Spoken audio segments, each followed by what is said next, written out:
Молк од институциите, училиштето и родителите за аферата со делинската наставничка во основното училиште Лазо Ангеловски во скопската населба Ново Лисиче.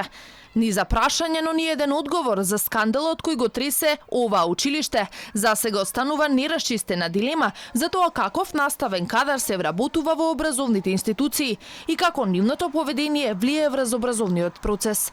Откако претходно испративме прашање до надлежните и контактиравме по телефон со директорот Перо Арсиновски, кој вчера го негираше скандалот и не добивме одговор. Се упативме во училиштето за одговорите да ги добиеме од прва рака, но не сите обиди за разговор беа успешни.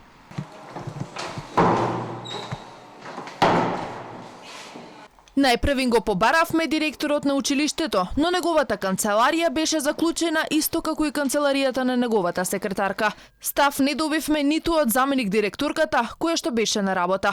Пошто сте помошник директор, може да разговараме со вас. Како го објаснувате скандалот на вашата наставничка порно аферата?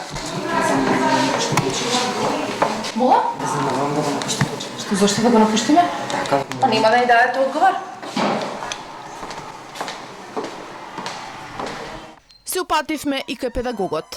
Како коментирате порно аферата на вашата вработена наставничка која што ја протече во јавност, а немаме таква, ве молам, значи требаше да се најавите претходно. Па ние се земале, значи таква наставничка, грешна информација имате добиена. Немаме грешна информација, родителите. Потоа зашто мене ме прашувате? Пошто сте педагог на училиштето. Точно не сум директор, нити помошник директор, нити... Зошто тогаш наставничката на 4-6 смената? Ви имате таква информација, јас еве како педагог на училиште немам таква информација. Сакате да кажете да Ви благодарам, ви благодарам. Сакате да кажете да лажеме? Благодарам. Не кажувам ништо, не ве бркам, немам работа. Став побаравме и од психологот на училиштето.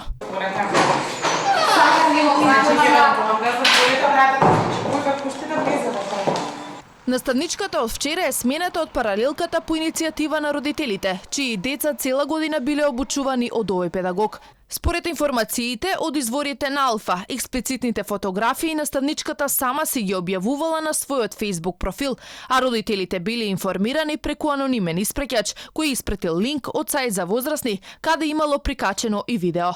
Инаку ова не е прв пат наставничката да биде поврзана со ваков скандал. Во 2015 година во основното училиште Гоце Делчев во Куманово, кога и всушност за прв пат протекле во јавноста експлицитните фотографии на наставничката пропратени со видеозапис и тогаш родителите реагирале за нејзина промена, пошто наставничката сама си дала оставка.